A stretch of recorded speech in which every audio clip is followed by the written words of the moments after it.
നല്ലവനായ ദൈവത്തിന് സ്തോത്രം. തൻ്റെ വല്ലഭത്വമുള്ള കരങ്ങളിൽ നമ്മെ ഇതുവരെയും താങ്ങി നടത്തിയല്ലോ. പല സ്ഥലങ്ങളിൽ നിന്ന്, പല സമയമേഖലകളിൽ നിന്ന് ഈ ദൈവവചന പഠനത്തിൽ സംബന്ധിക്കുന്ന എല്ലാ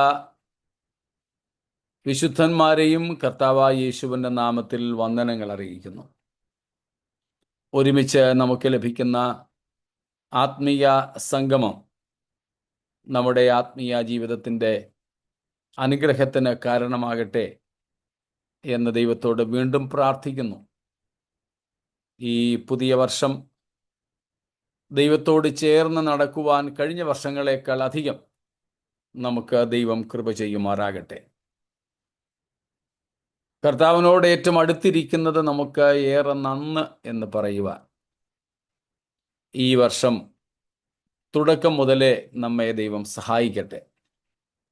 തുടക്കത്തിൽ ഉണ്ടാകുന്ന, വർഷത്തിൻ്റെ ആരംഭത്തിൽ ഉണ്ടാകുന്ന ഒരു ശൂരത്വം മാത്രം ആയിത്തീരാതെ, ഒരു വൈകാരികമായ തള്ളൽ മാത്രമാകാതെ നിലനിൽക്കുന്ന ആത്മീയ അനുഭവങ്ങളിലേക്ക് നമുക്ക് നടന്നെടുക്കുവാൻ ദൈവം കൃപ ചെയ്യട്ടെ എന്ന് പ്രാർത്ഥിക്കുന്നു. വികാരങ്ങൾ പെട്ടെന്ന് കെട്ടടങ്ങും. ഇമോഷൻസ് ഒത്തിരി നേരമൊന്നും നിൽക്കത്തില്ല. ഒരു ചെറിയ ഹോർമോണിൻ്റെ പ്രവർത്തനമാണ്, അത് പെട്ടെന്നങ്ങ് തണുക്കും. അതേത് വികാരമായാലും. പിന്നെ ചുരുക്കം ചിലരൊക്കെ ഉള്ളു വർഷങ്ങളായിട്ട് കോപം കൊണ്ട് നടന്ന് പക വീട്ടുന്നതൊക്കെ. അല്ലാതെ സാധാരണപ്പെട്ട വികാരങ്ങളൊക്കെ പെട്ടെന്നങ്ങ് കെട്ടടങ്ങും. ഈവൻ കോപം ഉൾപ്പെടെ. നമുക്കും ചിലപ്പോൾ നമ്മുടെ മക്കളോടോ ആരോടെങ്കിലുമൊക്കെ ഒരു ചെറിയ ദേഷ്യമൊക്കെ തോന്നും. പക്ഷേ അധികം നിൽക്കത്തില്ലത്.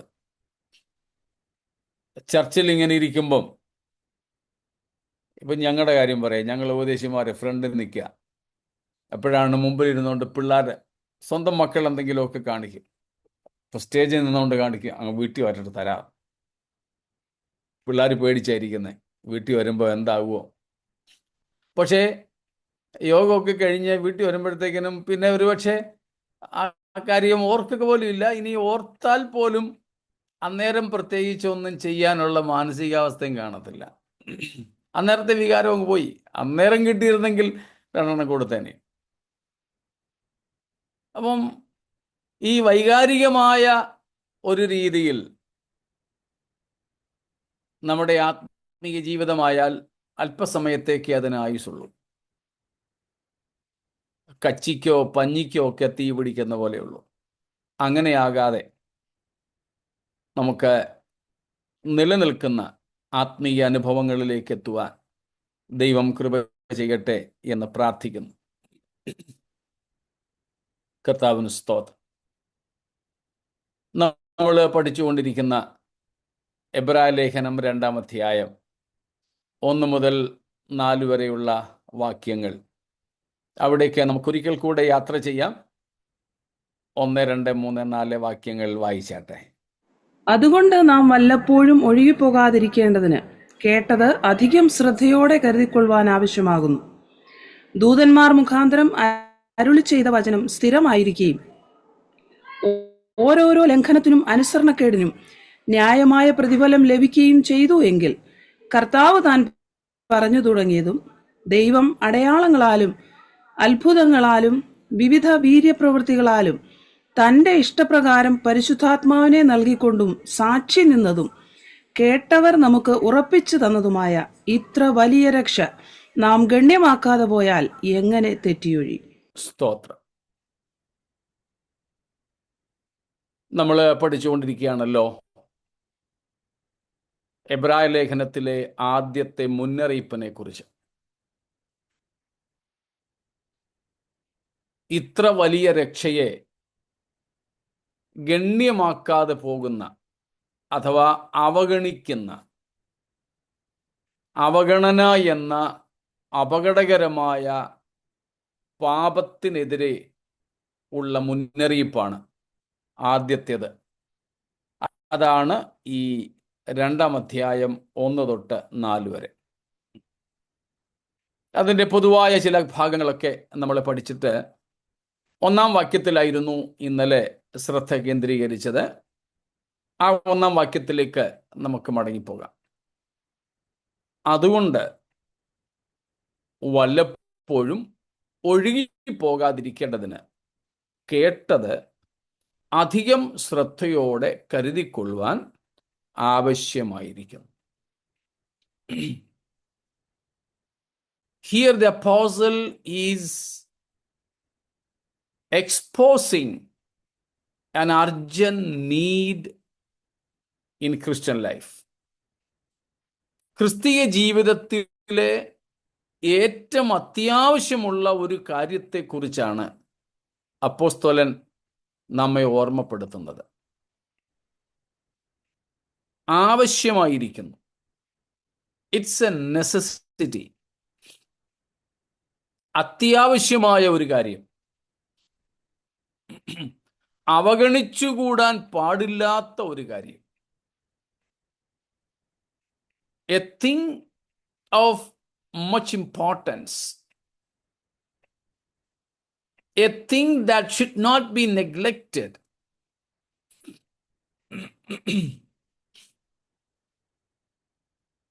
cannot be postponed, cannot be avoided. മാറ്റിവെക്കാൻ, പിന്നീടാകാമെന്ന് കരുതാൻ, വേണ്ട എന്ന് കരുതാൻ പാടില്ലാത്ത ഒരു കാര്യം.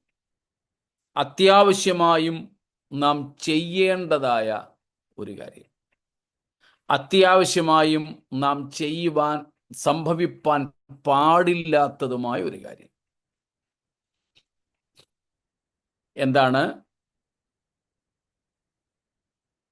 കേട്ടത് അധികം ശ്രദ്ധയോടെ കരുതിക്കൊള്ളണം. സംഭവിപ്പാൻ പാടില്ലാത്ത കാര്യമാണ് ഒഴുകിപ്പോകാതിരിക്കുക എന്നുള്ളത്. ഒഴുകിപ്പോകരുത്, ഒഴുകിപ്പോകാതിരിക്കണം. അതിന് നാം കേട്ടത് അധികം ശ്രദ്ധയോടെ കരുതണം. എബ്രായ ലേഖനത്തിൽ ഈ വിഷയത്തെക്കുറിച്ച് ആവർത്തിച്ചു പറയുന്നുണ്ട്. എബ്രായ ലേഖന കർത്താവ് ആദ്യത്തെ അധ്യായങ്ങളിൽ ഇതേ സംബന്ധിച്ച് ആവർത്തിച്ച് പ്രതിപാദിക്കുന്നുണ്ട്.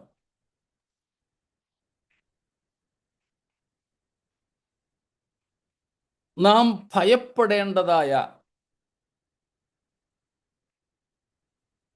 നാം വളരെ ഗൗരവത്തോടെ കാണേണ്ടതായ കാര്യങ്ങൾ, നമ്മുടെ ഉള്ളിൽ സംഭവിക്കരുതെന്ന് പറയുന്ന ചില കാര്യങ്ങൾ. അപ്പോൾ ഇവിടെ 2:1 നമ്മൾ വായിച്ചു, വല്ലപ്പോഴും ഒഴുകിപ്പോകരുത്. We should not be drifted away. We should not slip away. നാം തെന്നി മാറി വീണ് വലഞ്ഞു പോകരുത്.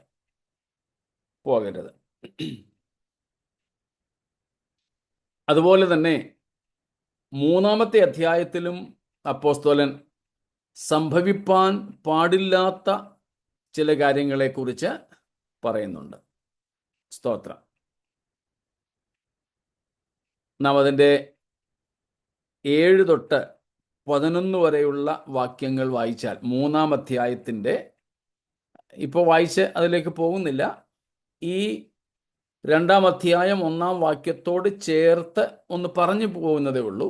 വിശദീകരണവും വ്യാഖ്യാനവും നമ്മൾ 3-ാം അധ്യായത്തിലേക്ക് വരുമ്പോഴേ ഉള്ളൂ. 3-ാം അധ്യായത്തിൻ്റെ 7 തൊട്ട് 11 വരെയുള്ള വാക്യങ്ങൾ, പ്രത്യേകിച്ച് അതിൻ്റെ മലയാളം ബൈബിളിൽ 8 തൊട്ട് 11 വരെ സങ്കീർത്തനത്തിൽ നിന്നുള്ളൊരു ഉദ്ധരണിയാണല്ലോ. അവിടെയും കർത്താവ് പറയുന്നത് എന്താണ്? ഹൃദയത്തെ കഠിനമാക്കരുത്, 8-ാമത്തെ വാക്യത്തിൽ പറയുന്നു. എന്നിട്ട് 12-ാമത്തെ വാക്യത്തിലേക്ക് വരുമ്പോൾ പറയുന്നു, നമ്മിൽ ആരിലും അവിശ്വാസമുള്ള ദുഷ്ടഹൃദയം ഉണ്ടാകരുത്. അരുതുകളാ ഉണ്ടാകാൻ പാടില്ലാത്ത കാര്യങ്ങൾ. ഇപ്പൊ 2:1 നമ്മൾ ഒഴുകിപ്പോകരുത്. 3:8 ഹൃദയത്തെ കഠിനമാക്കരുത്, മത്സരിക്കരുത് എന്നൊക്കെയുള്ള കാര്യങ്ങൾ, അരുതുകൾ. 3:12 അവിശ്വാസമുള്ള ദുഷ്ടഹൃദയം നമ്മിൽ ആർക്കും ഉണ്ടാകരുത്. 13-ാമത്തെ വാക്യത്തിൽ പാപത്തിന്റെ ചതിയിൽ കഠിനപ്പെടാതിരിക്കണം. പാപത്തിന്റെ ചതിയിൽ അല്ലെങ്കിൽ ചതിയാൽ നാം വീണുപോകരുത് എന്നവിടെ പറയുകയാണ്. അങ്ങനെ അതിൻ്റെ വിശദീകരണങ്ങൾ താഴോട്ടുണ്ട്. അവിടേക്ക് വരുമ്പോൾ നമുക്കത് നോക്കാം. 4:1 അതൊന്ന് വായിച്ചോളൂ.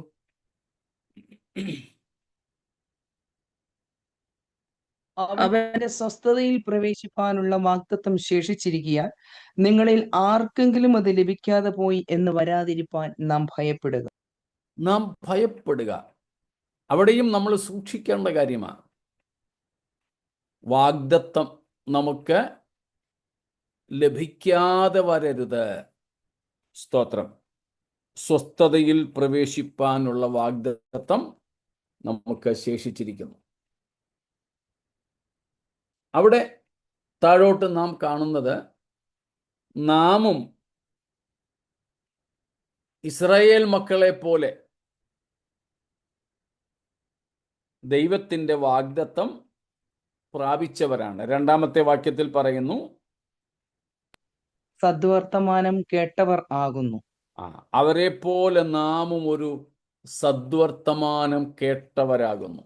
ആ കേട്ടതിനെ കുറിച്ചാണ് 2:1 പറഞ്ഞിരിക്കുന്നത്, അധികം ശ്രദ്ധയോടെ കരുതിക്കൊള്ളണം.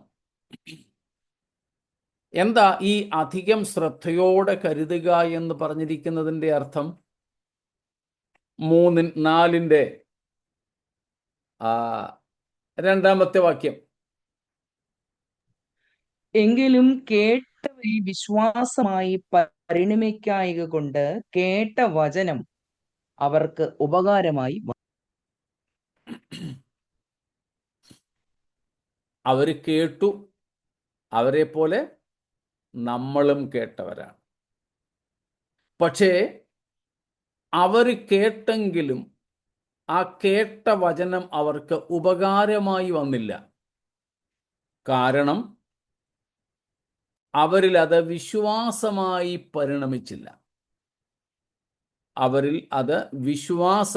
പരിണമിച്ചില്ല. സ്തോത്രം.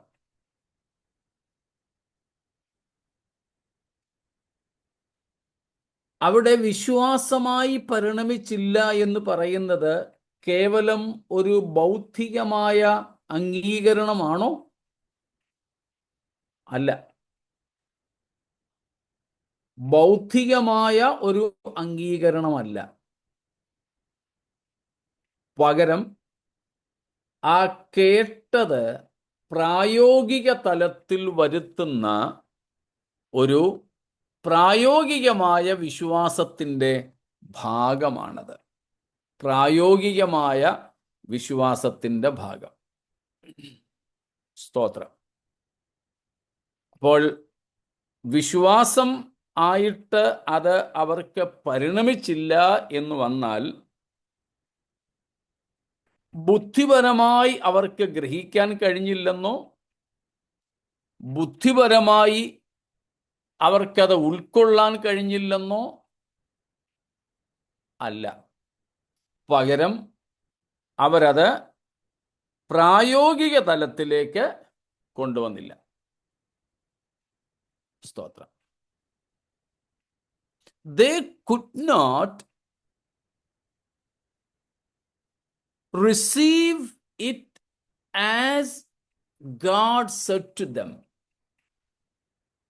They could not take God at His word. because they could not take God at His word, they could not give themselves to Him completely.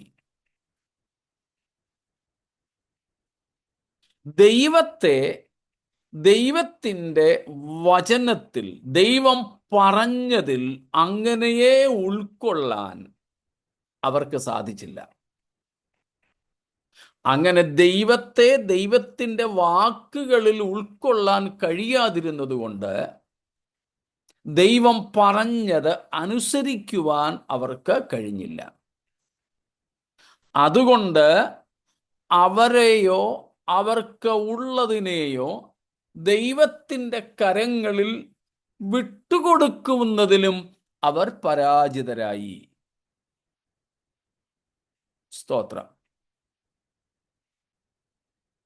അതുകൊണ്ട് തന്നെ അവരെന്ത് ചെയ്തു? അവരുടെ ആഗ്രഹ സാഫല്യത്തിന് വേണ്ടി ദൈവത്തെ കൂടാതെയുള്ള പല വഴികളും തിരഞ്ഞെടുക്കുകയും ചെയ്തു. അവിടെയാണ് പരാജയം സംഭവിച്ചത്. ദൈവം അവരോട് പറഞ്ഞത് അങ്ങനെ തന്നെ ഗൗരവമായി ഉൾക്കൊള്ളാൻ അവർക്ക് കഴിഞ്ഞില്ല. തന്നിമിത്തം അവരെയും അവർക്കുള്ളതിനെയും ദൈവത്തിന് കൈമാറുവാനും അവർക്ക് സാധിക്കാതെ പോയി. അതിനാൽ തന്നെ അവരുടെ ലക്ഷ്യപ്രാപ്തിക്കായി അവർ മറ്റു പല വഴികളും ആലോചിച്ചു, തിരഞ്ഞെടുത്തു. ദൈവത്തെ കൂടാതെയുള്ള വഴികൾ തന്നെ. അത് ദൈവത്തിൽ നിന്ന്, ദൈവസന്നിധിയിൽ നിന്ന്, ദൈവം അവർക്ക് വേണ്ടി ഒരുക്കിയതിൽ നിന്ന്, ദൈവം അവരെക്കുറിച്ച് ആഗ്രഹിച്ചതിൽ നിന്ന് വഴുതി പോകുവാൻ കാരണമായി തീർന്നു. മനസ്സിലാവുന്നുണ്ടോ? സ്തോത്രം. നാമും ഇസ്രായേൽ മക്കളെ പോലെ ഒരു സദ്വർത്തമാനം കേട്ടവരാണ്. നമ്മൾ കേട്ട സദ്വർത്തമാനം ആത്യന്തികമായും ഒരു വ്യക്തിയാണ്. അഥവാ സുവിശേഷത്തിൻ്റെ അകക്കാമ്പ് എന്ന് പറയുന്നത് ഒരു വ്യക്തിയാണ്. ആരാണത്? ക്രിസ്തുയേശു. സുവിശേഷത്തിൻ്റെ ഉൾക്കാമ്പ് ക്രിസ്തു എന്ന ആളത്വമാണ്. യേശു ക്രിസ്തുവിനെ സംബന്ധിക്കുന്നതാണ് സുവിശേഷം. ക്രിസ്തുവാണ് സുവിശേഷം. യേശുവിൻ്റെ ആളത്വമാണ് സുവിശേഷത്തിലെ പ്രഥമ ഘടകം. അവൻ ആര് എന്നുള്ളത്. യേശു ആര്? യേശുവിൻ്റെ നിസ്തുലത. അതുകൊണ്ട് യേശുവിനാൽ എന്തൊക്കെ സാധ്യമാണ്.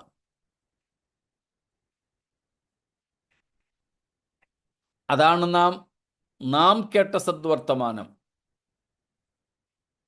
എബ്രായർ 2:1 പറയുന്നത്. അതുകൊണ്ട് കേട്ടത് അധികം ശ്രദ്ധയോടെ കരുതിക്കൊള്ളുവാൻ.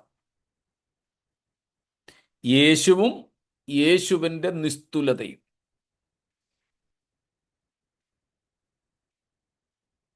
യേശുവിലൂടെ മാത്രം നമുക്ക് ലഭിക്കുന്ന രക്ഷ. യേശു ഏക രക്ഷകൻ. അതിനുള്ള കാരണങ്ങൾ ഇതെല്ലാമാണ് നാം കേട്ടത്.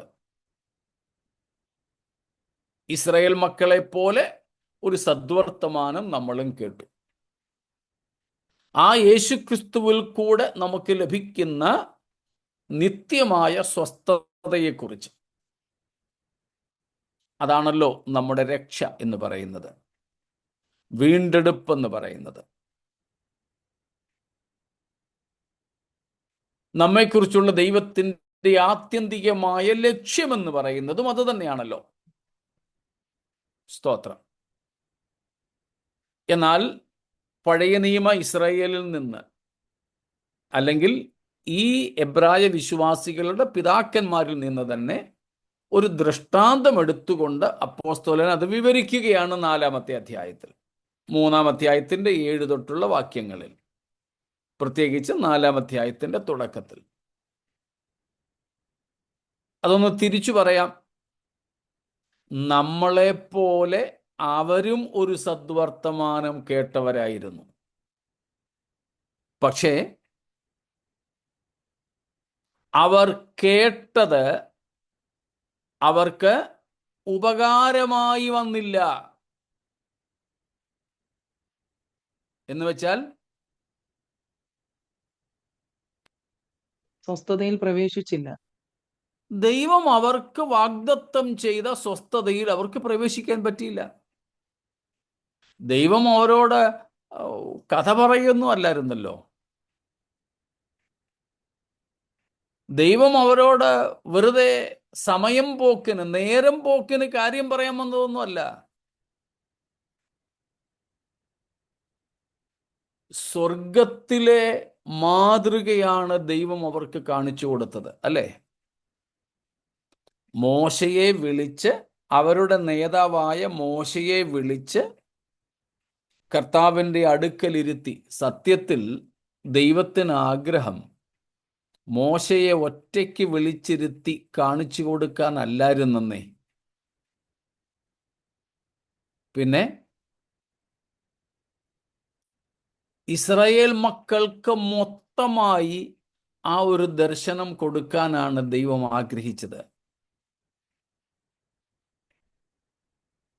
പക്ഷേ പുറപ്പാട് 19-ാം അധ്യായത്തിൽ നമ്മൾ ഇടയ്ക്ക് വായിച്ചായിരുന്നല്ലോ, അത് ദൈവം അവരോട് സംസാരിച്ചപ്പോൾ അവര് ദൈവത്തോട് മോശ മുഖാന്തരം പറഞ്ഞു, വേണ്ട മോശേ, നീ ഞങ്ങളോടങ്ങ് സംസാരിച്ചാൽ മതി, ദൈവം ഞങ്ങളോട് സംസാരിക്കണ്ട.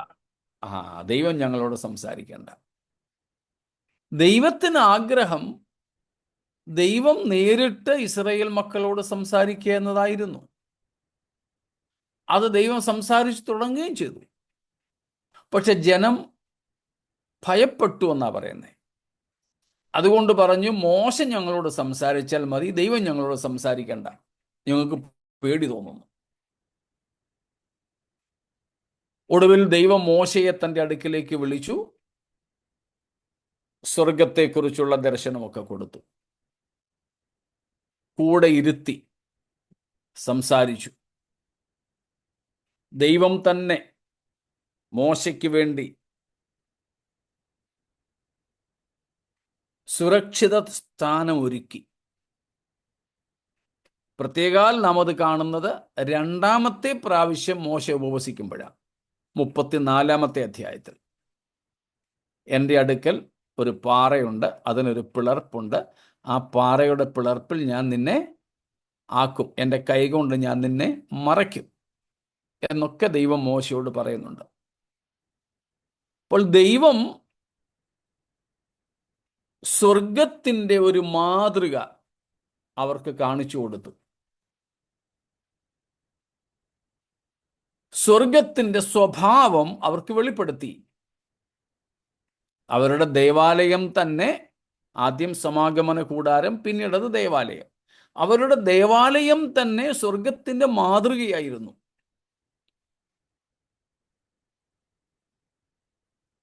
അവരിൽ ദൈവം ഒരു ആഗ്രഹം ജനിപ്പിക്കുകയാ, ഈ ദൈവത്തിൻ്റെ അടുക്കൽ എത്തിച്ചേരുക, അതിന് ഈ ദൈവത്തെ പോലെയായി തീരുക.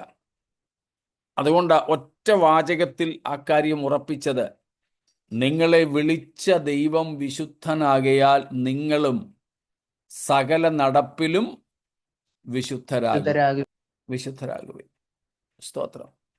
അപ്പോൾ ദൈവത്തിൻ്റെ സ്വഭാവം അവരിൽ ഉണ്ടാവുക, ദൈവം അവരോട് കൂടെ വസിക്കുക, ഒടുവിൽ അവർ ദൈവത്തിൻ്റെ അടുക്കൽ എത്തിച്ചേരുക. അവരും ദൈവവും ഒരുമിച്ച് വസിക്കുക. ഈയൊരു വസ്തുതയാണ് ദൈവം അവരോട് സംസാരിച്ച് അവരെ ബോധ്യപ്പെടുത്തിയത്, അവർക്ക് കൊടുത്ത വാഗ്ദത്തം. പക്ഷേ അവർക്കത് ഉപകാരമായിട്ട് വന്നില്ല. കാരണം വിശ്വാസമായി അവരിൽ അത് പരിണമിച്ചില്ല. എബ്രായർ 4:2 നമ്മൾ ഈ പറഞ്ഞുകൊണ്ടിരിക്കുന്നത്. അവരിൽ വിശ്വാസമായി പരിണമിക്കായിക കൊണ്ട് അവർ കേട്ടത് അവർക്ക് ഉപകാരമായി വന്നില്ല. ആ വിശ്വാസം എന്നത് കേവലം ബുദ്ധിപരമായ ഒരു അംഗീകരണം അല്ല എന്ന് നമ്മൾ കണ്ടു. പിന്നെന്താണ്? ദൈവത്തെ, ദൈവം പറഞ്ഞ വാക്കുകളിൽ ഉൾക്കൊള്ളുക. ദൈവം സത്യവാനാണെന്ന്, ദൈവം തന്നെ തന്നെ വെളിപ്പെടുത്തിയതുപോലെ അവർക്ക് ഉൾക്കൊള്ളാൻ കഴിഞ്ഞില്ല. അതുകൊണ്ട് ദൈവം പറഞ്ഞത് അനുസരിക്കുന്നതിൽ അവർ പരാജയപ്പെട്ടു. അങ്ങനെ പരാജയപ്പെട്ടതിനാൽ ദൈവം അവർക്ക് വാഗ്ദത്തം ചെയ്ത സ്വസ്ഥത അവർക്ക് ലഭിച്ചില്ല. അതിൽ നിന്ന് അവർ തെന്നിമാറിപ്പോയി. ഇതാണ് അവിടുത്തെ പ്രധാന പ്രതിപാദ്യം. സ്തോത്രം. ഇതുപോലെ നമ്മളും ഒരു സദ്വർത്തമാനം കേട്ടു. നമ്മൾ കേട്ടത് ആരെക്കുറിച്ചാ? നമ്മുടെ കർത്താവായ യേശുവിനെ കുറിച്ച്. യേശുവിൻ്റെ നിസ്തുലത, യേശുവിൻ്റെ ദൈവത്വം, നിത്യത്വം എന്നിങ്ങനെയുള്ള ദൈവീകമായ ശ്രേഷ്ഠതകളാണ് നമ്മൾ കേട്ടത്. സ്തോത്രം. അത് നമുക്ക് ഉപകാരമായി വരണം എങ്കിൽ നാം എന്ത് ചെയ്യണം?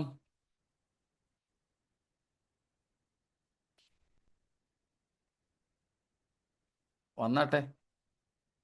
ബിലീവ്. കേട്ടത് ശ്രദ്ധയോടെ കരുതിക്കൊള്ളണം. കേട്ടത് അധികം ശ്രദ്ധയോടെ. 2:1 ഒന്ന് വായിച്ചോളൂ. ഒന്നും കൂടെ. 2:1, 2:1. അതുകൊണ്ട് നാം വല്ലപ്പോഴും ഒഴുകിപ്പോകാതിരിക്കേണ്ടതിന് കേട്ടത് അധികം ശ്രദ്ധയോടെ കരുതിക്കൊള്ളുവാൻ ആവശ്യമാകും. അധികം ശ്രദ്ധയോടെ കരുതിക്കൊള്ളുവാൻ ആവശ്യമാകുന്നു. അധികം ശ്രദ്ധയോടെ. സ്തോത്രം. ഇസ്രായേൽ മക്കൾ അതിനെയൊക്കെ അങ്ങ് അവഗണിച്ചു. അതിന് വേണ്ട പ്രാധാന്യം നൽകിയില്ല.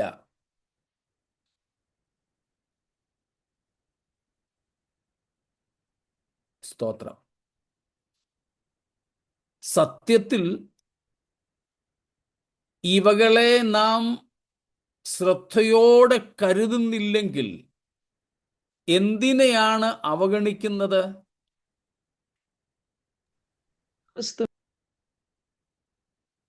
ഈ 2:1 തൊട്ട് 4 വരെയുള്ള വാക്യങ്ങളെ അടിസ്ഥാനപ്പെടുത്തി പറഞ്ഞാൽ, നാം കേട്ടത് അധികം ശ്രദ്ധയോടെ കരുതുന്നില്ല, ഒഴുകിപ്പോവുകയാണെങ്കിൽ നാം അവഗണിക്കുന്നത് എന്തിനെയാണ്?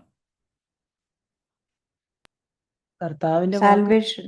We Salvation. neglect the salvation. Neglecting the salvation. That also, which adjective is used there? So great a salvation. So great a salvation. It's not a mere salvation, so great a salvation. കേട്ടത് അധികം ശ്രദ്ധയോടെ കരുതുന്നില്ലെങ്കിൽ, കേട്ട ദൈവവചനത്തെ നാം അവഗണിക്കുകയാണെങ്കിൽ, അതിന് അർഹമായ പ്രാധാന്യം നാം നൽകുന്നില്ലെങ്കിൽ നമ്മൾ അവഗണിക്കുന്നത് ഇത്ര വലിയ രക്ഷയെയാണ്.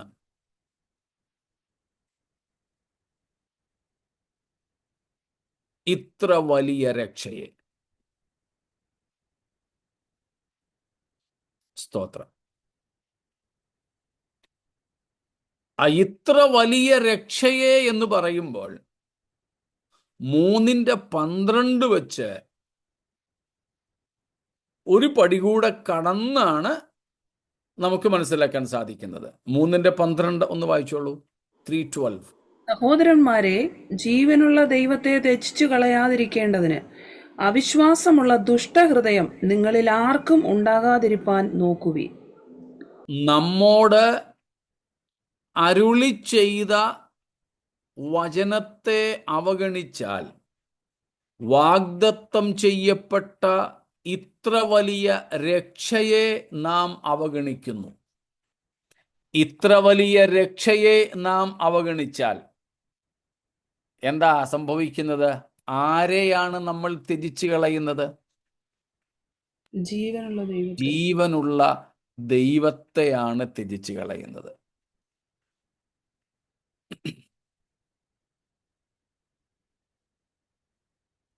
അവിശ്വാസം ദൈവത്തെ പുറന്തള്ളുന്നു. Doubt and unbelief, disbelief excludes God, rejects God, ejects God. അവിശ്വാസം ദൈവത്തെ പുറന്തള്ളുകയാണ്, ഇജക്റ്റ് ചെയ്യുകയാണ്. സ്തോത്രം.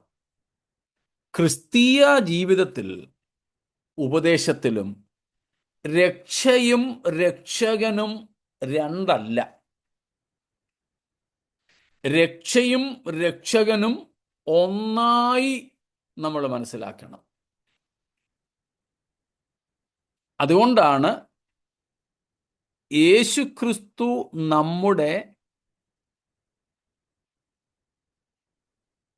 1 Corinthians 1:30, 1 കൊരിന്ത്യർ 1:30 വാക്യം.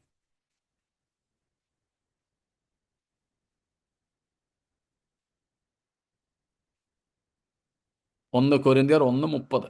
നിങ്ങളോ അവനാൽ ക്രിസ്തുവേശുവിൽ ഇരിക്കുന്നു.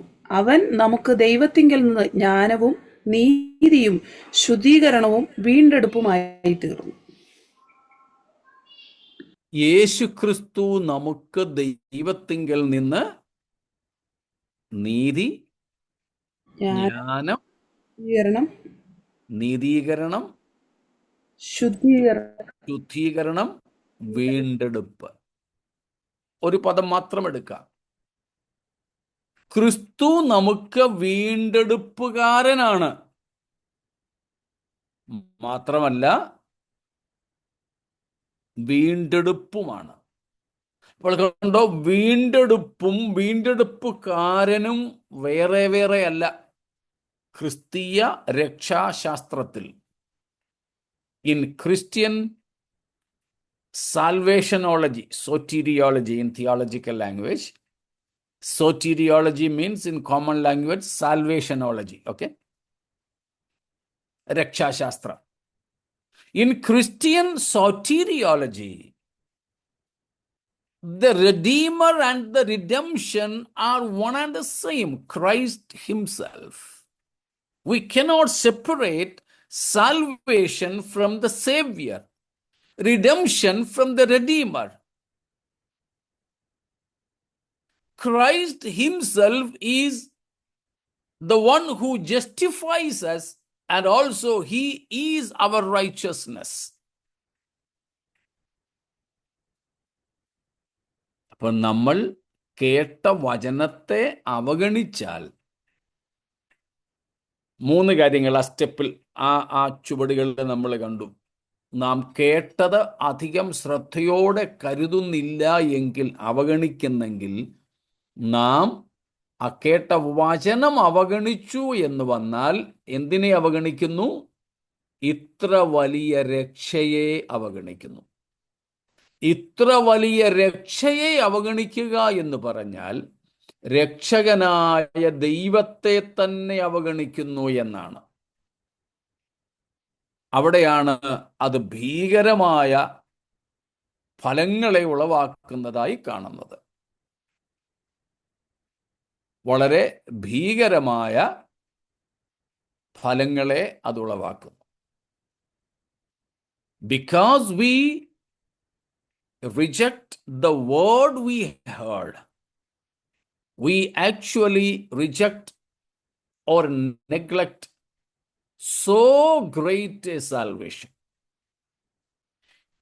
If we neglect such a great salvation, we are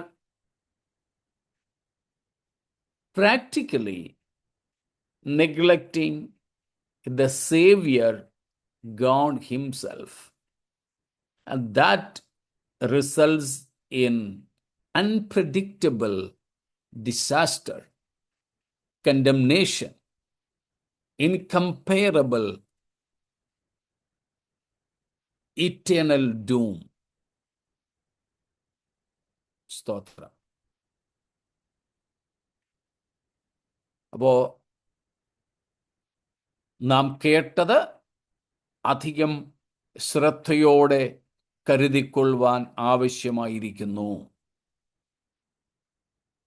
An urgent need, വളരെ അത്യാവശ്യമായിരിക്കുന്ന ഘടകം. നാം കേട്ടത് അധികം ശ്രദ്ധയോടെ കരുതിക്കൊള്ളുക. മറക്കരുത്, അവഗണിക്കരുത്, മനസ്സിൽ നിന്നത് പോകരുത്. ആ രണ്ട് പദങ്ങളാണ് നാം ഇന്നലെ ഏറ്റവും ഒടുവിൽ ചിന്തിക്കുവാൻ വേണ്ടി തുടങ്ങിയത്. ഇത്രയും കാര്യങ്ങളിൽ എന്തെങ്കിലും ചോദ്യങ്ങളുണ്ടോ?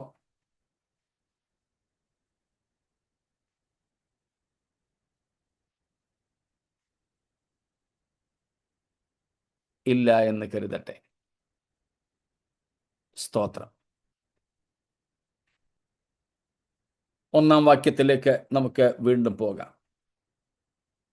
ഇന്നലെ നമ്മൾ കണ്ടു രണ്ട് പദങ്ങൾ. ഒന്ന് പ്രോസെഖെയിൻ, മറ്റൊന്നായിരുന്നു പാരാറെയിൻ. പ്രോസെഖെയിനാണ് കേട്ടത് അധികം ശ്രദ്ധയോടെ കരുതിക്കൊള്ളണം എന്നതിന് വേണ്ടി ഉപയോഗിച്ചിരിക്കുന്ന മൂലപദം. പ്രോസെഖെയിൻ.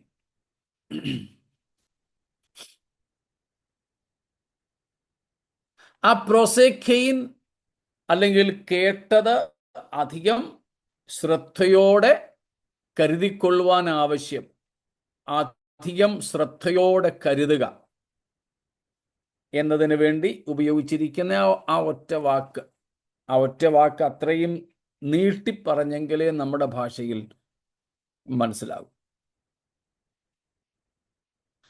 അതിനുള്ള മറ്റൊരർത്ഥമാണ് പ്രോസെഖെയിൻ means to moor a ship. To moor a ship.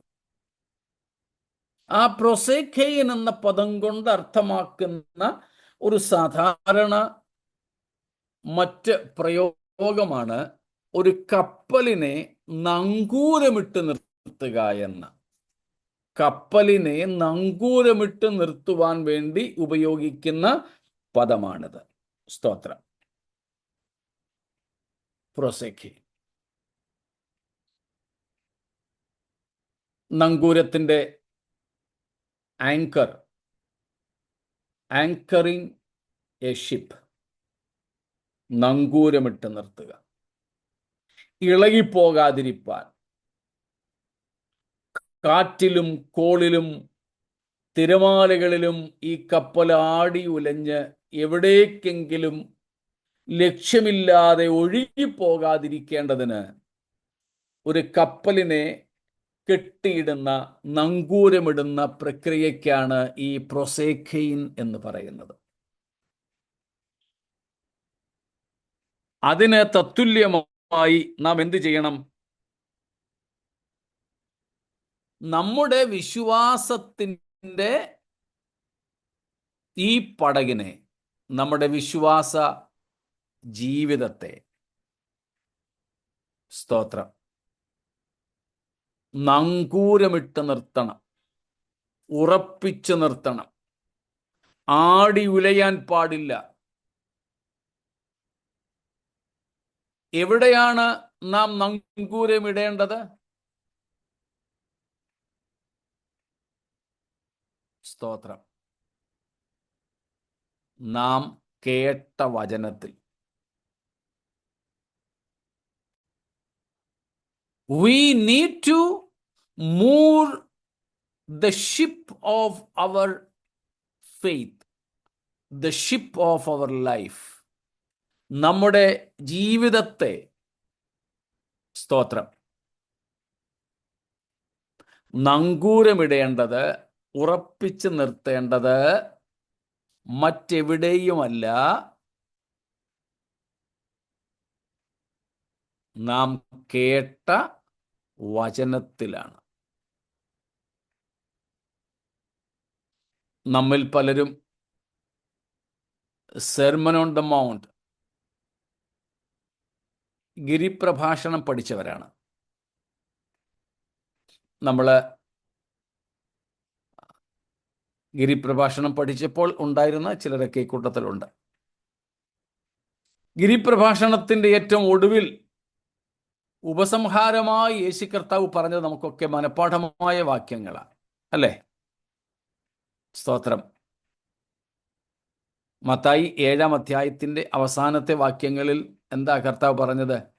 24 മുതൽക്കുള്ള വാക്യങ്ങളിൽ, ആകയാൽ എൻ്റെ ഈ വചനങ്ങളെ കേട്ട് ചെയ്യുന്നവൻ ഒക്കെയും പാറമേൽ വീട് പണിത ബുദ്ധിയുള്ള മനുഷ്യനോട് തുല്യനാകുന്നു. സ്തോത്രം.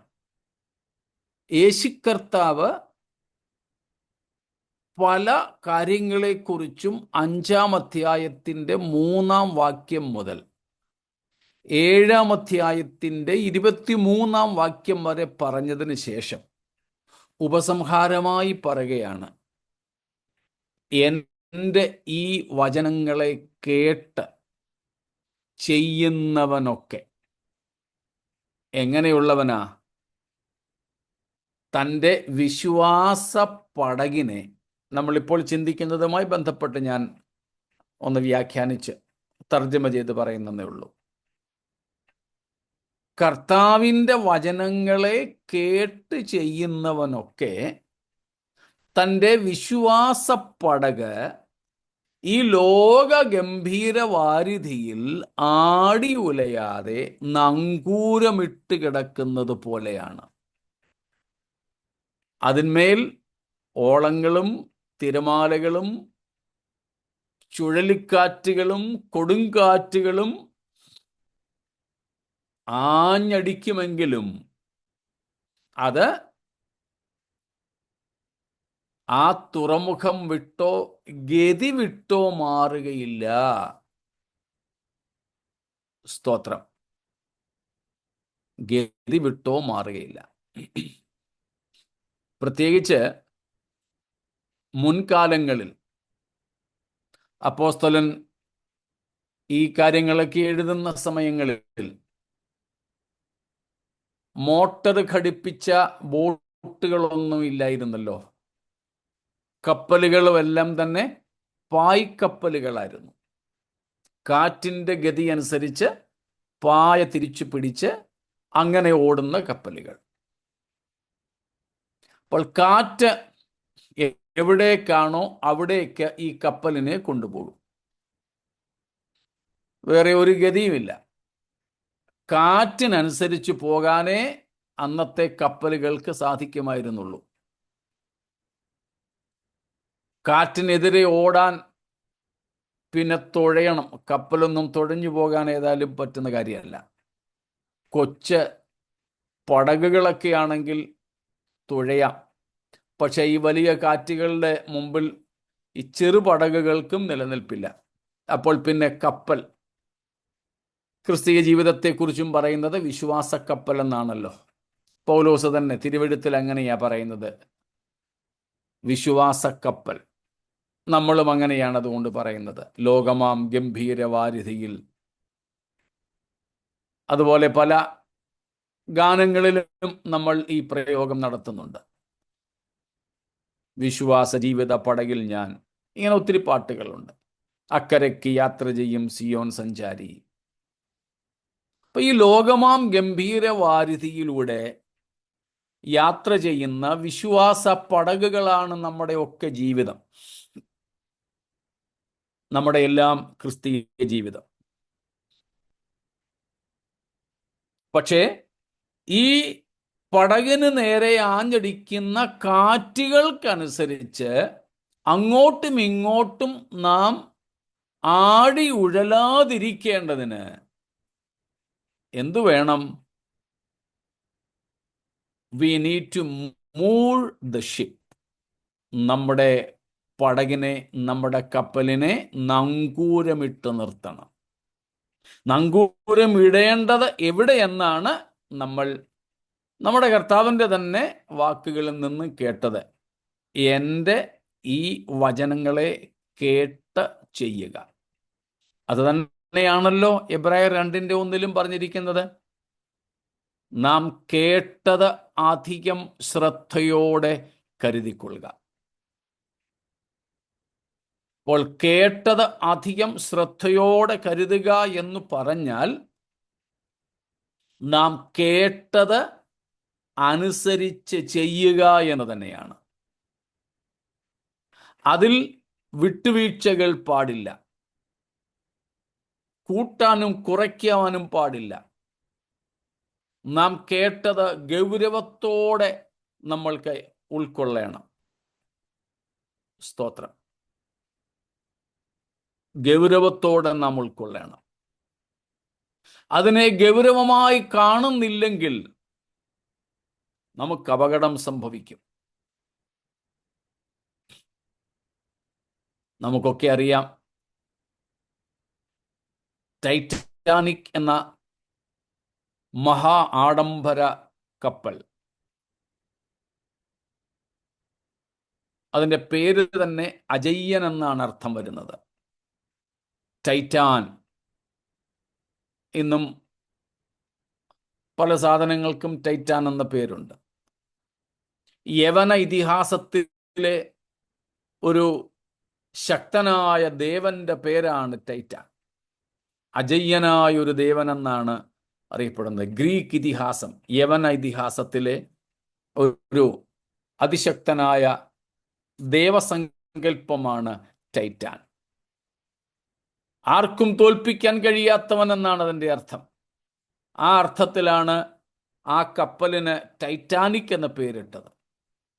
ആർക്കും മുക്കാൻ കഴിയാത്ത, ഒന്നിൻ്റെ മുമ്പിലും പരാജയപ്പെടാത്ത അജയ്യനായവൻ എന്നർത്ഥത്തിലാണ് ടൈറ്റാനിക് അതിൻ്റെ കന്നിയാത്ര, ആദ്യ യാത്ര തുടങ്ങിയത്. വലിയ ആഡംബര കപ്പൽ,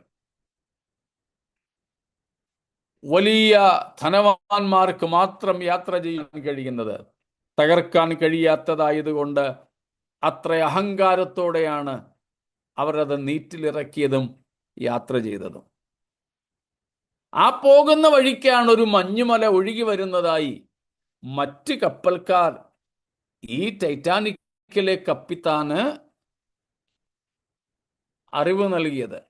പക്ഷേ അദ്ദേഹം അത് പുച്ഛിച്ചു തള്ളി, പറഞ്ഞത് ദിസ് ഈസ് ടൈറ്റാനിക്. ആവർത്തിച്ച് മറ്റ് കപ്പലുകൾ മുന്നറിയിപ്പുകൾ നൽകി, ഒരു വലിയ മഞ്ഞുമല നിങ്ങളുടെ കപ്പൽ പാതയിൽ ഒഴുകി വരുന്നുണ്ട്, മാറിപ്പോവുക, മാറിപ്പോവുക. അവർ പുച്ഛിച്ചു തള്ളി.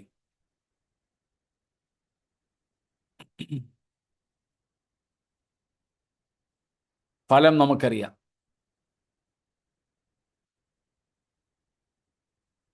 കേവലം 2-2.5 മണിക്കൂർ കൊണ്ട് അജയ്യൻ എന്ന് പേരിട്ട്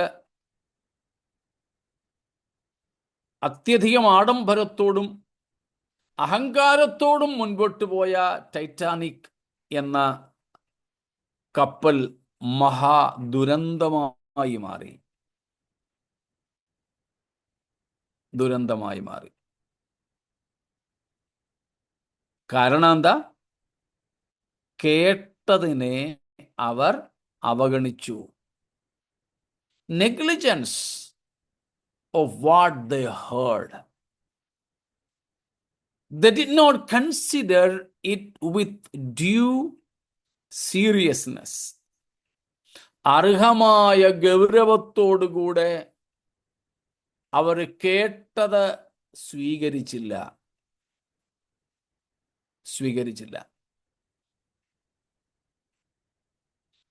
പൗലോസിന്റെ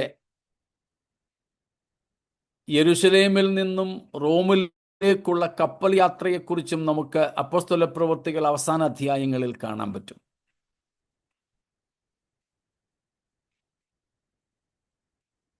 കാറ്റും കോളും ഒന്നും ഇല്ലാതെ വളരെ ശാന്തമായ അന്തരീക്ഷം കണ്ടുകൊണ്ട് കപ്പലിന്റെ ഉടമസ്ഥനും കപ്പലിലെ കപ്പിത്താൻ ഉൾപ്പെടുന്ന ജോലിക്കാരുമൊക്കെ കൂടെ യാത്ര ചെയ്യാമെന്ന് കരുതി. പൗലോസ് ആത്മാവിൽ അവരോട് പറഞ്ഞു, പോകരുത്, ഇപ്പോൾ ശാന്തമാണെങ്കിലും പ്രശ്നം കലുഷിതമാകും. അവർ കേട്ടില്ല. പൗലോസിന്റെ വാക്ക് അവർ കേട്ടില്ല, അവഗണിച്ചു. അതുകൊണ്ട് എത്തിച്ചേർന്ന ദുരന്തം അപ്പോസ്തല പ്രവൃത്തികൾ അവസാന അധ്യായങ്ങളിൽ എഴുതിയിട്ടുണ്ട്. 14 ദിനരാത്രങ്ങൾ പകലെന്നോ രാത്രിയെന്നോ അറിയാൻ കഴിയാതെ കടലിൽ അവർ ഒഴുകി നടന്നു. ഇതാണ് വല്ലപ്പോഴും ഒഴുകിപ്പോവുക എന്നതിൻ്റെ അർത്ഥം. എന്തുകൊണ്ടാണ് അവരങ്ങനെ ഒഴുകിപ്പോയത്? പൗലോസ് അവരോട് പറഞ്ഞ മുന്നറിയിപ്പ് അല്ലെങ്കിൽ പൗലോസ് അവരോട് പറഞ്ഞ വാക്കുകൾ അവർ ശ്രദ്ധിച്ചില്ല, പരിഗണിച്ചില്ല, ഗൗരവമായി എടുത്തില്ല. സ്തോത്രം. പിന്നെയും പറയട്ടെ ദൈവമക്കളെ, നമ്മളോട് കർത്താവ് തിരുവെഴുത്തിലൂടെ അരുളി ചെയ്തിരിക്കുന്ന വചനങ്ങളെ എത്രമാത്രം ഗൗരവത്തോടെ നമ്മൾ കൈകാര്യം ചെയ്യുന്നുണ്ട്? സ്തോത്രം. ദൈവവചനത്തെ നമ്മൾ എത്ര ഗൗരവത്തോടെയാണ് എടുക്കുന്നത്? Often we take it for granted. Yeah, it is a routine thing. Pastor is to preach. When we come together, yeah, it is there, it is scheduled. A preaching, a teaching, it is scheduled. On Sundays, there are preachings. Maybe on weekdays, Bible classes. This part of the routine church. But do we consider these things more than these routine things? With very much seriousness that will affect our eternity.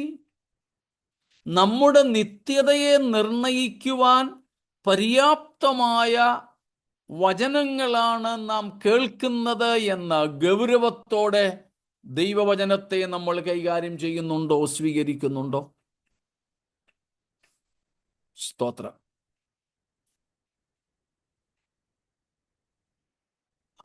ചർച്ചല്ലേ, പ്രസംഗിക്കണം. ഉപദേശിയപ്പന് അതിനല്ലേ നമ്മളെ ശമ്പളവും ദശാംശവും കൊടുത്ത് നിർത്തിയിരിക്കുന്നത്. പുള്ളിക്ക് വേറെന്താ പണി? പ്രസംഗിക്കട്ടെ ഒരു മണിക്കൂർ. അതിൽ കുറഞ്ഞാൽ ചിലപ്പോൾ ഉപദേശിയെ ചോദ്യം ചെയ്യും കമ്മിറ്റിക്കാരെ. പക്ഷെ ഈ പ്രസംഗിക്കുന്നത് ഈ പുള്ളികൾക്ക് ബാധകമേ അല്ല. പക്ഷെ പുള്ളി പ്രസംഗിച്ചിരിക്കണം.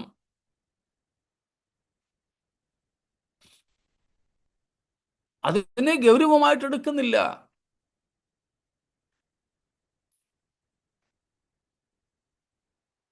ചില സഭകളിൽ വെള്ളിയാഴ്ച രാവിലെ 10 തൊട്ട് 1 മണി വരെ ഉപവാസ പ്രാർത്ഥന നടത്തിയിരിക്കണം. ഞങ്ങൾ വരുമോ വരാതിരിക്കുമോ, അതൊക്കെ ഞങ്ങളുടെ സൗകര്യം. പക്ഷേ പാസ്റ്ററും കുടുംബവും വെള്ളിയാഴ്ച രാവിലെ 10 തൊട്ട് 1 മണി വരെ സഭാകളിലുണ്ടായിരിക്കണം.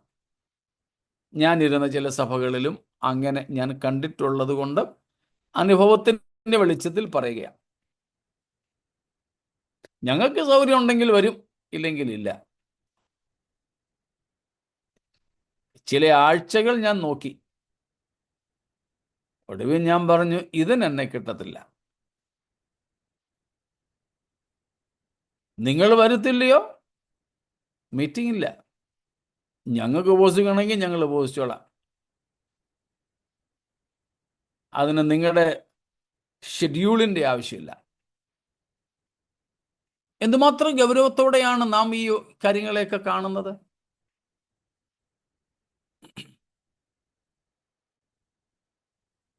സ്തോത്രം.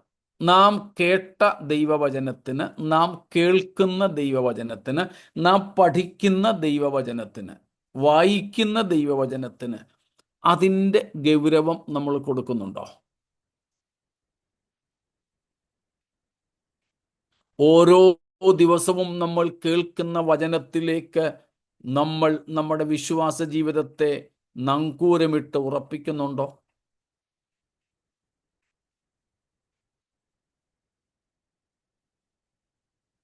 ഇല്ലെങ്കിൽ ഓളങ്ങളും തിരമാലകളും നമ്മെ ഒഴുക്കിക്കൊണ്ടുപോകും.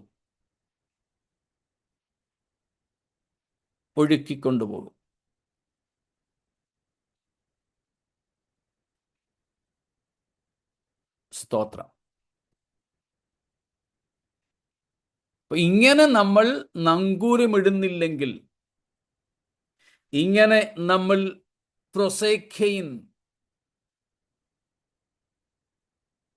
നമ്മൾ കേട്ടത് അധികം ശ്രദ്ധയോടെ കരുതുന്നില്ലെങ്കിൽ എന്താ സംഭവിക്കാൻ പോകുന്നത്?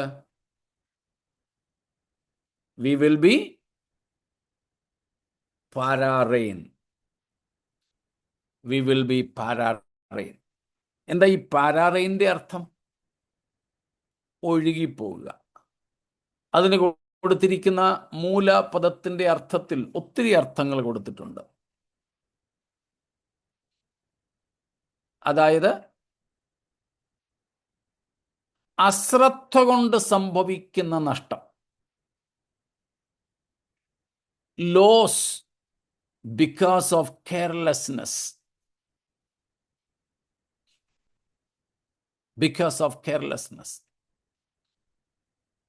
ഞാൻ ഈ കഴിഞ്ഞ ദിവസങ്ങളിൽ ട്രെയിനിൽ യാത്ര ചെയ്യുമ്പോൾ ഞാൻ വാഷ്റൂമിൻ്റെ അടുക്കൽ, ടോയ്ലറ്റിൻ്റെ അടുക്കൽ നിൽക്കുകയായിരുന്നു. അപ്പോഴാണ് ട്രെയിനിലെ ഒരു ജോലിക്കാരന് വാഷ്റൂമിൻ്റെ അടുക്കൽ തന്നെ വിരിച്ച് അവിടെ കിടക്കുക. അതിലെ ഒരു സ്റ്റാഫ്, ഒരു railway staff, railway contract staff ആയിരിക്കും, റെയിൽവേയുടെ സ്റ്റാഫ് ആയിരിക്കത്തില്ല, അവിടുത്തെ മെയിൻ്റനൻസ് ഒക്കെ നടത്തുന്ന ഒരു സ്റ്റാഫ്. അയാൾ അവിടെ സൂക്ഷിച്ചിരുന്ന അയാളുടെ ബോട്ടിൽ നിന്ന് വെള്ളം ഒരു കൊച്ചു ഗ്ലാസ്സിലേക്ക് ഒഴിച്ചു. ഞാൻ അവിടെ നോക്കിക്കൊണ്ട് നിൽക്കുക. അപ്പോൾ എന്നിട്ട് അദ്ദേഹം ഒരു ഗുളിക എടുത്തു. ഗുളിക എടുത്ത് വായിലേക്ക് വെള്ളം ഒഴിച്ചാൽ അങ്ങനെയാണല്ലോ, വായിലേക്ക് വെള്ളം ഒഴിച്ചിട്ട് വെള്ളത്തിലോട്ട് ഗുളികട്ടങ്ങ് ഇറക്കുക. അപ്പം സ്വാദുഗ്രന്ഥികളെ ഒന്നും ഇത് തുടരുതെന്ന് വിചാരിച്ച്, ചെറിയ കയ്പുണ്ടല്ലോ പല മരുന്നുകൾക്കും. അതുപോലെ ഇദ്ദേഹം ആദ്യം വെള്ളം ഒഴിച്ചു, എന്നിട്ട് നേരത്തെ ഗുളിക എടുത്ത് കയ്യിൽ വെച്ചിരുന്നു. ഞാൻ അതുകൊണ്ടാണ് നോക്കി അവിടെ നിന്നത്. അയാൾ വായിലേക്ക് ആ ഗുളിക ഇങ്ങനെ എറിയായിരുന്നു, പക്ഷെ അത് വീണത് താഴെയാണ്. വായിൽ വെള്ളം നിറച്ചു വെച്ചിരിക്കുന്നു, ഗുളിക താഴെ വീണു. അല്പം പ്രയാസപ്പെട്ടു. എന്ത് ചെയ്യാനാ? ആ ഗുളിക എടുക്കേ ഗതിയുള്ളൂ. ആ കക്കൂസിന്റെ അവിടെ നിലത്ത് വീണ ആ ഗുളിക ആ മനുഷ്യൻ പിന്നെ തപ്പിയെടുത്ത്, ഇങ്ങനെ എറിയായിരുന്നുകൊണ്ട് ഇവിടെ വീണെന്ന് കണ്ടില്ല, തെറിച്ചുപോയി. പിന്നെ ഇത് തപ്പിയെടുത്ത് തുണിയിലിട്ടൊന്ന് തുടച്ചു, എന്നിട്ട് അത് ഗുളിക കഴിക്കേണ്ടി വന്നു. ഇതിന്റെ പേരാണ് പാരാറെയിൻ. അശ്രദ്ധ കൊണ്ട് നമ്മൾ കഴിക്കുവാനുള്ള ഭക്ഷണം താഴെ വീഴുക. അശ്രദ്ധ കൊണ്ട് നമ്മൾ പറഞ്ഞുകൊണ്ടിരിക്കുന്നതിനിടയിൽ വിഷയം മാറിപ്പോവുക. ചിലപ്പോൾ സംഭവിക്കാറില്ലേ? പ്രസംഗത്തിനിടയിൽ പോലും സംഭവിക്കാറുണ്ടല്ലോ. പ്രസംഗിച്ച് വന്നതല്ല ഈ പുള്ളി പിന്നെ പ്രസംഗിക്കുന്നത്, അതുവരെ പ്രസംഗിച്ച് തന്നെന്ന് മറന്നുപോയി. പ്രസംഗകർ സംഭവിക്കാറുണ്ട് അങ്ങനെ. ചിലരാണെങ്കിൽ ആത്മാർത്ഥയോട് ചോദിക്കും, എന്തായിരുന്നു ഞാൻ പറഞ്ഞോണ്ടിരുന്നേ? ചിലരാണെങ്കിൽ പിന്നെ ദുരഭിമാനം കൊണ്ട് ചോദിക്കത്തൊന്നുമില്ല, ഓർത്തെടുക്കാൻ ശ്രമിക്കും, കിട്ടത്തുമില്ല, പിന്നെ വേറെന്തെങ്കിലുമൊക്കെ പറഞ്ഞ് പിടിപ്പിക്കും. പ്രാർത്ഥനയ്ക്കിടയിൽ സംഭവിക്കാറുണ്ടല്ലോ. ഇതിന്റെ പേരാണ് പാരാറെയിൻ, ഒഴുകിപ്പോവുക. സംസാരിച്ചുകൊണ്ടിരിക്കുന്നതിനിടയിൽ വിഷയം മാറിപ്പോകുന്നു. പ്രസംഗിച്ചുകൊണ്ടിരിക്കുന്നതിനിടയിൽ പ്രസംഗിച്ചു വന്ന വിഷയം മറന്നുപോകുന്നു.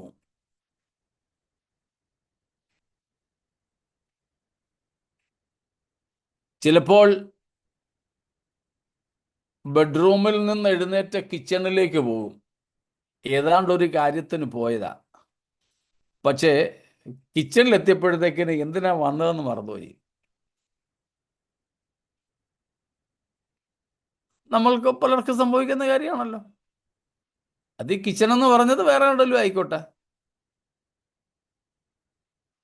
ചിലരൊക്കെ ഈ കഴിഞ്ഞിടയ്ക്ക് തന്നെ ചിലരൊക്കെ ഫോൺ വിളിച്ച്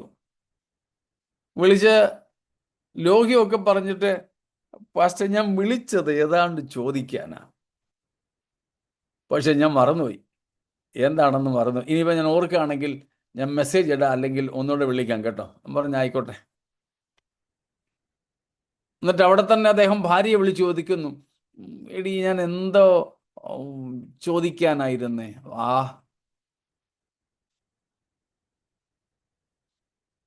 ഇതിന്റെ പേരാണ് പാരാറെയിൻ, ഒഴുകിപ്പോവുക. നമ്മൾ മുമ്പേ പറഞ്ഞതുപോലെ പായ്ക്കപ്പൽ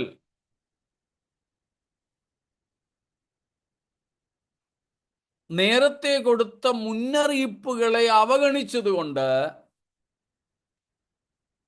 മറ്റെവിടേക്കെങ്കിലും ഗതി മാറി യാത്ര ചെയ്യുക. സ്തോത്രം. ലക്ഷ്യം വിട്ട് വഴിമാറി യാത്ര ചെയ്യുക, ഉദ്ദേശിക്കാത്ത ഇടത്തേക്ക് എത്തിച്ചേരുക, വഴിതെറ്റിപ്പോവുക. ഇതൊക്കെയാണ് ഒഴുകിപ്പോവുക എന്നതിൻ്റെ അർത്ഥം. ഈ പറയപ്പെട്ട എല്ലാ അർത്ഥങ്ങളും അതിനുണ്ട്. ഭക്ഷണം കഴിക്കുമ്പോൾ അത് താഴെ വീഴുന്നു, സംസാരിക്കുമ്പോൾ വിഷയം മാറിപ്പോകുന്നു, പറഞ്ഞു വന്നത് എന്താണെന്ന് ഓർക്കുന്നില്ല. അത് നമ്മുടെ പ്രാർത്ഥനയിലും പാട്ടിലും ഒക്കെ സംഭവിക്കാറുണ്ട്. യാത്ര ചെയ്യുമ്പോൾ ഇതുപോലെ വഴി മാറിപ്പോവുക. ഇതിനെല്ലാം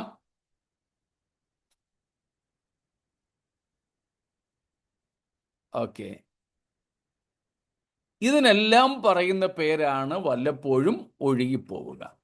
പ്രത്യേകിച്ച് നമ്മുടെ ആത്മീയ ജീവിതവുമായി ബന്ധപ്പെട്ട് പറയുകയാണെങ്കിൽ നമ്മുടെ ലക്ഷ്യം എന്തായിരിക്കണം? നമ്മുടെ ഏക ലക്ഷ്യമെന്ന് പറയുന്നത്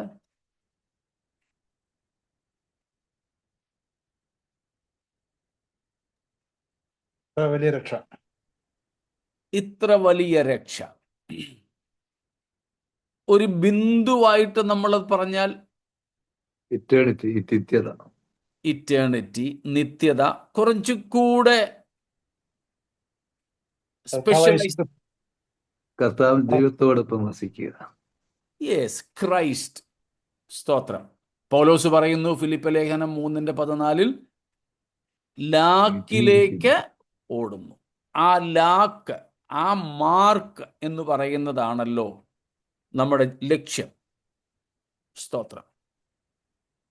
ആ mark, pressing towards the mark, ലാക്കിലേക്ക് ഓടുന്നു. ആ ലാക്കെന്ന് പറയുന്നതാണ് നമ്മുടെ ലക്ഷ്യം. അത് ക്രിസ്തുവാണ്. സ്തോത്രം. ക്രിസ്തു വസിക്കുന്ന ഇടത്തെത്തിച്ചേരുക, ക്രിസ്തുവിനോട് കൂടെ വസിക്കുക, ക്രിസ്തുവിനെ തന്നെ നേടുക, ഇതെല്ലാമാണ് നമ്മുടെ ലക്ഷ്യം. അതുകൊണ്ടാണ് എല്ലാം കൂടെ ചേർത്ത് ഒറ്റ വാക്കിൽ, ഒറ്റ ബിന്ദുവിൽ നമ്മളത് കേന്ദ്രീകരിച്ചാൽ ക്രൈസ്റ്റ്, ക്രിസ്തു എന്ന് പറയുന്നത്. നമ്മൾ കേട്ട വചനം ശ്രദ്ധയോടെ കരുതുന്നില്ല എങ്കിൽ, നങ്കൂരമിട്ട വചനത്തിൽ നിൽക്കുന്നില്ലെങ്കിൽ, നാം കേട്ട വചനം, കർത്താവ് പറഞ്ഞ വചനം കേട്ട് ചെയ്യുന്നവരാകുന്നില്ലെങ്കിൽ, നമുക്ക് ക്രിസ്തു എന്ന ലക്ഷ്യത്തിൽ എത്തിച്ചേരാൻ കഴിയാതെ വരും. ചിലപ്പോൾ അങ്ങ് എത്തിക്കഴിഞ്ഞിട്ട് നമ്മൾ അവിടെ നിന്നും മാറിപ്പോയേക്കും. അങ്ങ് അവസാനം വരെ എത്തി.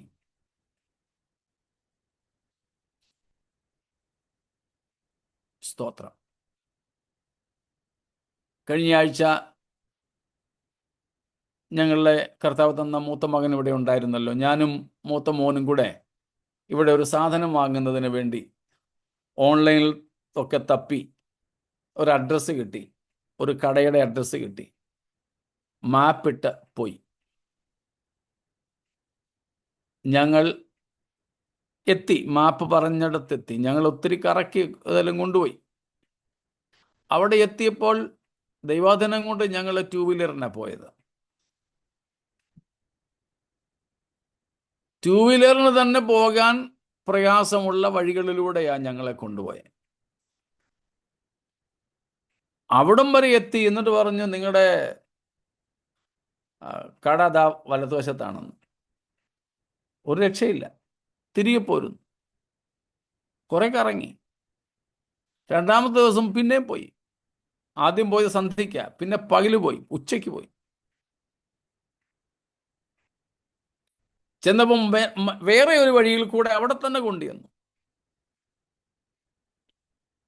ഒരു രക്ഷയില്ല. ഏതായാലും പിന്നെ ഒരാളോട് ചോദിച്ചപ്പോൾ പറഞ്ഞു, ഇതാ ഇന്ന പിന്നെ പോലെയൊക്കെയാ. ആ സ്ഥലത്തിൻ്റെ തൊട്ടടുത്ത് ഞങ്ങൾ എത്തി. എന്നിട്ട് കറങ്ങിപ്പോയി. ഇതുപോലെ ചിലപ്പോൾ നാം ലക്ഷ്യത്തിൻ്റെ ഏകദേശം അടുത്തുവരെ എത്തിയേക്കാം. എന്നാലും നാം ഒഴുകിപ്പോകുവാൻ സാധ്യതയുണ്ട്. അത് സംഭവിക്കാതിരിക്കേണ്ടതിന് നമുക്കിന്ന് രാത്രി നമ്മെ സമർപ്പിക്കാം. സ്തോത്രം. നമ്മുടെ ജീവിതത്തെ നമുക്ക് ഏൽപ്പിച്ചുകൊണ്ട് കർത്താവിനോട് പ്രാർത്ഥിക്കാം. കർത്താവേ, അങ്ങയുടെ വചനം ഞങ്ങൾ കേട്ടത് ഞങ്ങൾക്ക് ഉപകാരമായി പരിണമിക്കണം. അത് വിശ്വാസമായി ഞങ്ങളിൽ പ്രവർത്തിക്കണം. അങ്ങയുടെ വചനം ഞങ്ങൾ കേട്ട് ചെയ്യുന്നവരായി മാറണം. അതിനൊക്കെ ഞങ്ങൾ ആഗ്രഹിക്കുന്നു, സമർപ്പിക്കുന്നു. എന്തുകൊണ്ടതിന് കഴിയുന്നില്ല എന്നുള്ളതിലേക്ക്, ആ ഡിസ്ട്രാക്ഷൻസ് എന്തുകൊണ്ട് സംഭവിക്കുന്നു, എന്തുകൊണ്ട് നമുക്കതിൽ ശ്രദ്ധ കേന്ദ്രീകരിക്കാൻ കഴിയുന്നില്ല എന്നുള്ളതിലേക്ക് കർത്താവിൻ്റെ വരവ് താമസിച്ചാൽ നാളെ നമുക്കെത്താം. ഇന്ന് നാം കേട്ട വചനത്തിൻ്റെ അടിസ്ഥാനത്തിൽ നമ്മൾ ഒഴുകിപ്പോകാതെ, നമ്മുടെ വിശ്വാസപ്പടക് തിരകളിൽ അലയടിച്ച് ലക്ഷ്യം തെറ്റിപ്പോകാതിരിക്കേണ്ടതിന് നങ്കൂരമിട്ട് ക്രിസ്തുവിൽ നിലനിൽക്കാം. ഈ വചനങ്ങളാൽ ദൈവം നമ്മെ അനുഗ്രഹിക്കുമാറാകട്ടെ.